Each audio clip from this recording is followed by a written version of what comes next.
امروز نودل فوری براتون آوردم با 2 طعم متفاوت، طعم قارچ و پنیر و طعم مرغ. بریم اول نودل قارچ و پنیر رو تست کنیم. یه چنگالم برامون گذاشته.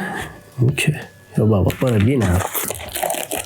اینم از محتویاتی که داخلشه. میریزین داخل.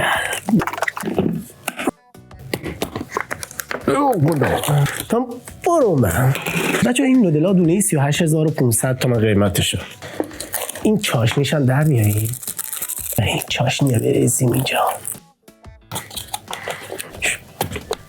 و 3 دقیقه صبر میکنیم تا آماده بشه. 3 دقیقه گذشت و ما دوباره برگشتیم. طعم قارچ پنیرشو باز کنیم. چه عطربویی داره. به به به به. نودل فوریمون نودل قارچ و پنیر. چاپستیک. رخ ببین فقط کیف کن.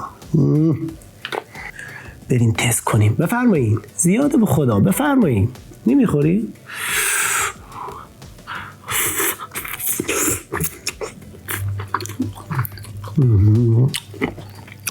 عجب طعم مزه‌ای داره بچه.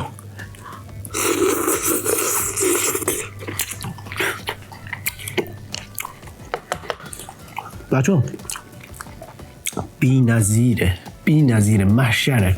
از نودل ها هستن بسته‌بندی های آماده. خیلی خوش طعم تره. خیلی مزهش بهتره. خوش مزه است جالب. بعدا میخورم. اینم از طعم مرغ. ببینیم. ریخ.